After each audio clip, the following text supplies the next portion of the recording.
Hey, what's going on, guys? Welcome to the channel. At UFC 281, Alex Pereira defeated Israel Adesanya to become the new UFC middleweight champion. And as soon as this fight ended, you looked at how the fight went. Israel Adesanya won the majority of the fight, but it was a very competitive fight. And you have the fact that Israel Adesanya is a long-reigning UFC middleweight champion. It was a foregone conclusion before they even read who won the fight and raised the hand of Alex Pereira. It was already a foregone conclusion. We were getting Israel Adesanya versus Alex Pereira 2 for the UFC middleweight title. He deserves an immediate rematch. I know some people are bringing in the kickboxing fights from 5 years ago. That's a totally different sport. There is no doubt in my mind at the end of UFC 281 that for 100% certainty, we were going to see Adesanya Pereira 2 in the UFC for a UFC middleweight title. And usually I don't make videos this speculative, and I usually don't make videos based on fighter tweets. You know, I'm never making a video saying fighter A tweeted out this and fighter B tweeted out that. I leave that to the mainstream MMA media where they'll make an article with a catchy headline and all the article is a screenshot of the tweet. They just want you to click. Or Chael Sonnen maybe makes a 13-minute video with an intro and outro and an ad in the middle where he talks in circles and reference the tweet. I usually don't make those videos.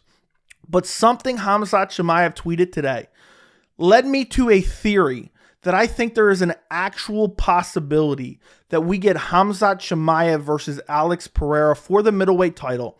And not only do we get that fight, we could get it as the main event of UFC 282, which is roughly 3 weeks away.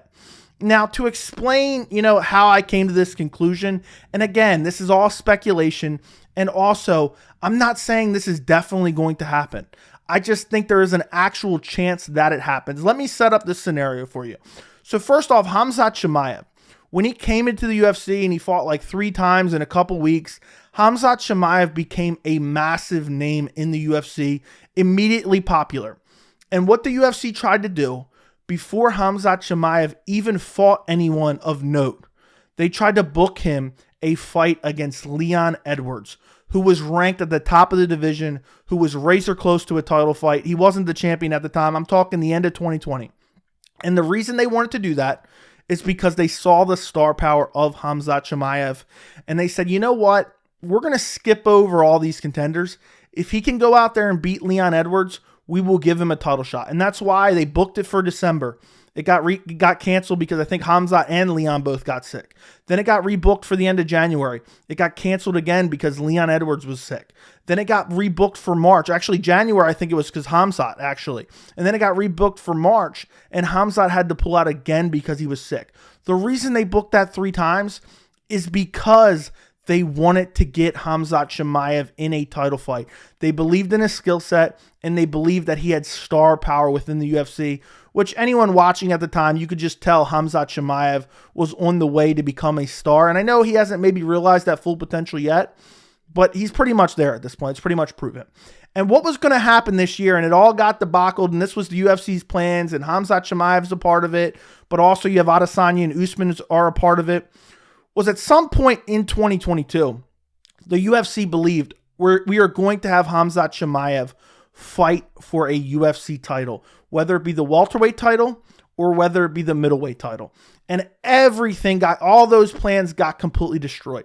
So they had Khamzat Chimaev fight Gilbert Burns. The Leon Edwards fight fell through. They ended up giving Leon Edwards a title shot because, he was most deserving contender at the time. And they did Khamzat Chimaev versus Gilbert Burns. Khamzat Chimaev goes out there and defeats Gilbert Burns, who I think at the time was ranked number 2 or 3 in the UFC welterweight division. So it was a quality win.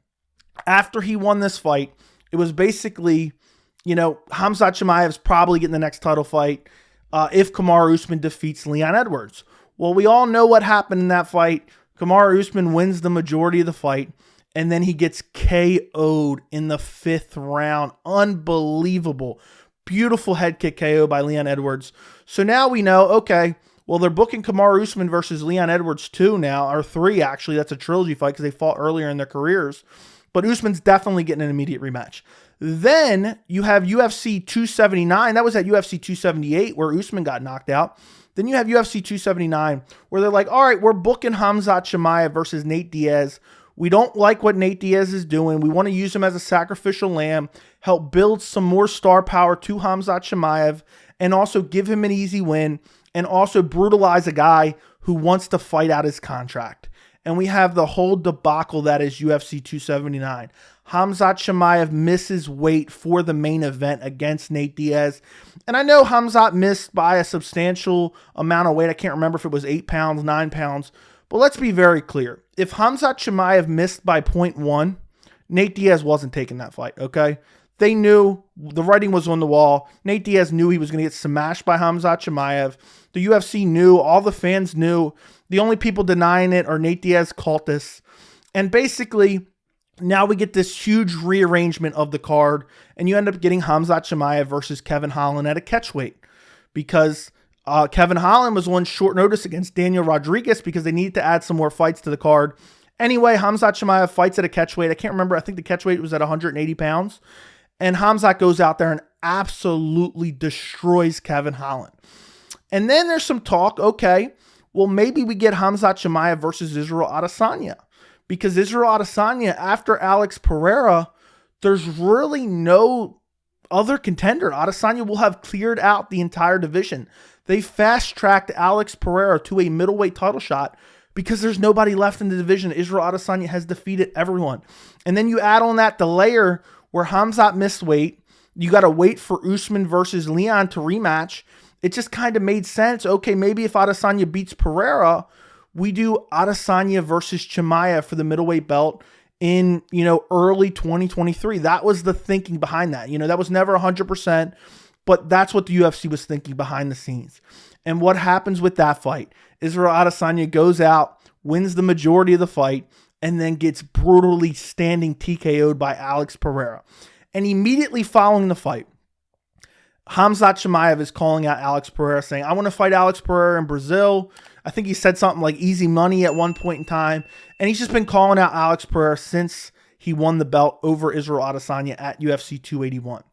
And now, most recently, he's tweeted out, and this is the tweet that really raised my eyebrows, and I'm like, okay, what's going on here? And maybe this is just a language barrier. Maybe this means absolutely nothing. But I thought it was interesting enough to do a video on it. He tweeted out and tagged Alex Pereira. 10th December, let's go. I already agreed. Now it's your turn. And what really had me thinking is the fact that he said, I already agreed. That implies to me that they offered him the fight at some point in time. And, I know it's just a tweet. I know it could mean absolutely nothing. But then it just really got me thinking, okay, does that really make sense? Alex Pereira just fought. He had a grueling fight against Israel Adesanya. Is there any chance they could throw him on the UFC 282 card? And, my initial thought was no way. But then I really started to think about it. And you look at the UFC 282 card, it is headlined by Jiri Prochazka versus Glover Teixeira 2. Co-main event is Jan Blachowicz and Magomed Ankalaev. Third fight down the card, Santiago Ponzinibbio, Robbie Lawler. I don't need to go on to any more fights. You get the point. And I was thinking, what if that headliner fell off? What if Jiri Prochazka or Glover Teixeira have to pull out of the fight at UFC 282, which is 3 weeks away? Because you start looking at it, okay, what happens if Glover Teixeira pulls out? Okay, maybe he's injured, whatever. You think, okay, well, maybe they just substitute Jan Blachowicz or Magomed Ankalaev in to fight Jiri Prochazka for the light heavyweight title. First off, is Jiri going to want to take a different stylistic matchup on 2 to 3 weeks notice? I don't know. Maybe he will. He probably would. I think if Glover falls out, there is a chance that we get maybe Jiri Prochazka versus Jan Blachowicz, which would be a very interesting matchup, but a totally different stylistic matchup for Jiri Prochazka to take on such short notice, to go from a heavy grappler in Glover Teixeira to now one of the hardest punchers and best strikers in the light heavyweight division in Jan Blachowicz. Or if they sub out Glover Teixeira with Magomed Ankalaev, that's kind of a similar matchup, but Ankalaev is super well-rounded. Ankalaev has super powerful hands as well. And again, I don't know if Yuri's going to want to take either one of those matchups on 2 weeks notice. And also, if Jiri Prochazka is willing to take one of those matchups, does the UFC really want to risk putting together, that fight on such short notice And then Jiri Prochazka is super marketable, super promotable, has the real potential to be a massive star. Have him end up losing to one of those guys, and then it compromised a potential Glover Teixeira rematch down the line. Glover Teixeira ain't getting any younger. But there is a real chance that if Glover Teixeira pulls out, they could substitute one of those fighters in. But then I got to thinking, what if Jiri Prochazka pulls out of the fight? Who knows? It could be an injury, could be a sickness, whatever. Imagine Jiri Prochazka pulls out of the fight. He is the light heavyweight champion. Are they really going to do Jan Blachowicz, Glover Teixeira 2 for the light heavyweight title? I think that's very unlikely. And I mean, it's going to be an interim title. Are they going to do that? Is that even main event worthy? Is that even going to draw in any buys? I mean, I know I'm a hardcore fan. I know I would watch it, but I wouldn't be super happy about it. I'd rather them reschedule Jiri versus Glover or do Jan versus Ankalaev, and then the winner of that fight Jiri down the line. I don't think anyone wants to see an interim title fight with Glover Teixeira versus either Jan Blachowicz or Magomed Ankalaev. And I don't think it's going to do good, as far as pay-per-view sales. Then I got to thinking, okay, let's just say Jiri Prochazka, Glover Teixeira 2 is completely canceled. It's off of UFC 282. Jiri Prochazka is injured or Glover Teixeira is injured, whichever one you want to say, and the fight is off. Who could they potentially get the headline UFC 282? You look at Deiveson Figueiredo. He's fighting Brandon Moreno, who is an interim champion, at UFC 283 in January in Brazil. They need that fight there. That card is already lackluster and needing of a main event. You look at the bantamweight division, Aljamain Sterling. He just fought, and also on top of that, he can't headline a card.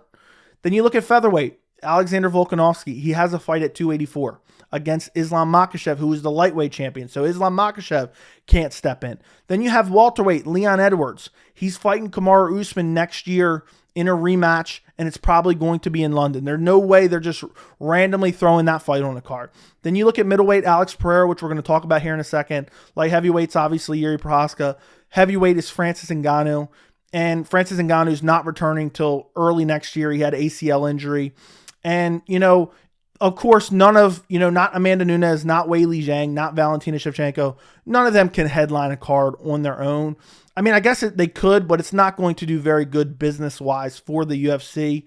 So it's just super unlikely. So I know even Alex Pereira is kind of unlikely as well.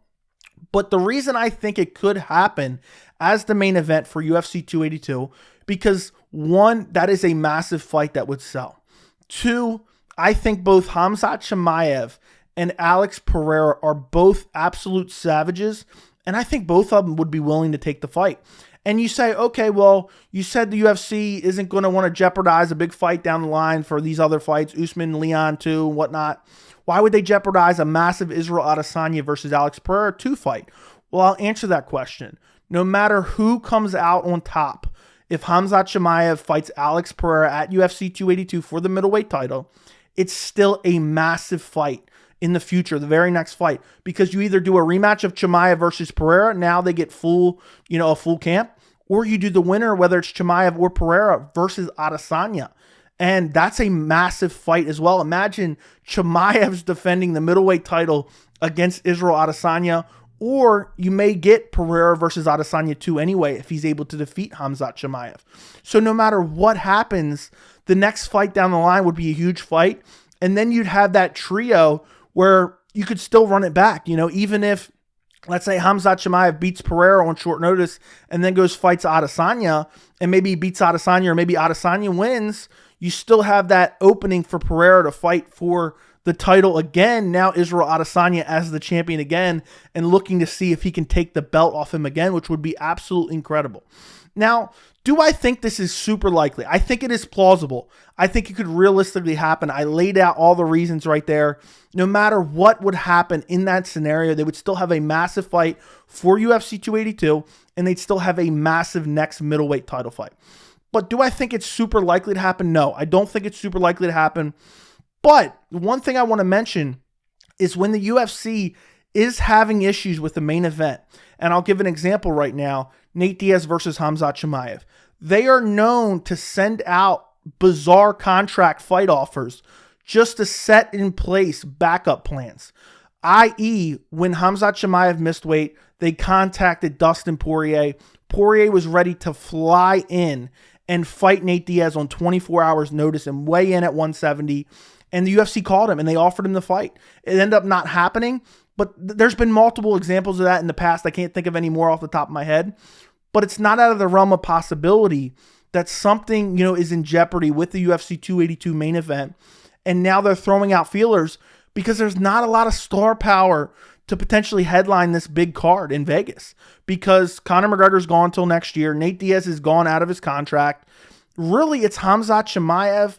And I know Alex Pereira, again, he just fought, so it's not super likely. And that's the reason that's kind of throwing me off. Maybe if Pereira had fought in like October, I think it was more likely.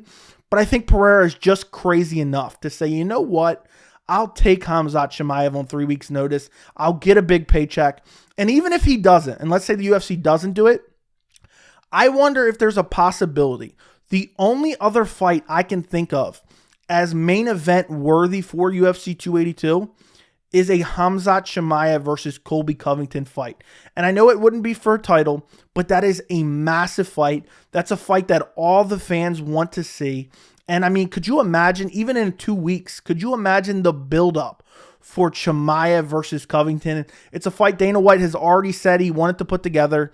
And there was some speculation that it might happen on this card before Jiri versus Glover 2 was announced, when they were fighting with, Stipe Miocic, Francis Ngannou, and John Jones. They were trying to put one of those fights on this card.